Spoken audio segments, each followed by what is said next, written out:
როგორც ჩანს, ეს სასიხარულო ამბავია. ესპანეთის ჩემპიონატი საფრანგეთზე უფრო მაღალი რეიტინგით სარგებლობს, ვილიარეალი ჩემპიონთა ლიგაში ითამაშებს, თავად ჟორჟი კი სასტარტო მოთამაშედ ითვლება. მაგრამ მიქაუტაძე ყოველთვის ოცნებობდა მშობლიურ ოლიმპიკში თამაშზე.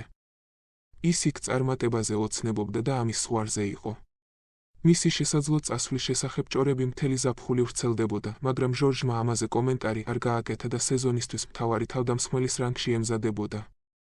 მან პირველივე რაუნდში გოლი გაიტანა და მატჩის შემდეგ აღიარა, რომ თავად ლაკაზეტმა ამ ნაბიჯისთვის აკურთხა.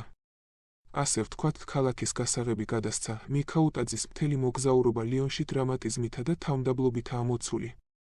დაწყებული 15 წლის ასაკში აკადემიიდან გარიცხვით, 9 წლის შემდეგ კლუბში დაბრუნებით და დამთავრებული ესპანეთში იძულებითი გაყიდვით. ქართველი ყოველთვის ლიონის გულშემატკივარი რჩებოდა.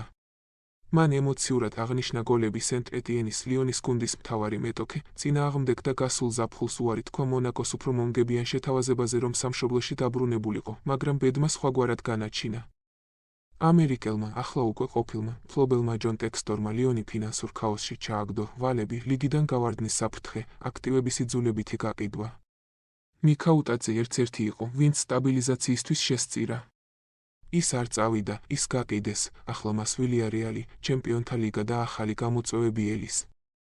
მაგრამ ამის უკან რაღაც უთქმელი იმალება, მხოლოდ ერთი სრული სეზონი მშობლიურ გუნდში, მხოლოდ რამდენიმე თვე ნამდვილად ბედნიერი ფეხბურთით, მისი ისტორია ოცნებისა და ბიზნესის მკაცრი რეალობის შეჯახებაზეა. დიახ, ის ესპანეთში ახალი შესაძლებლობებით მიემგზავრება, მაგრამ მწუხარებით მიდის. ბოლოს, ლიონი მისთვის მხოლოდ კლუბი არ არის.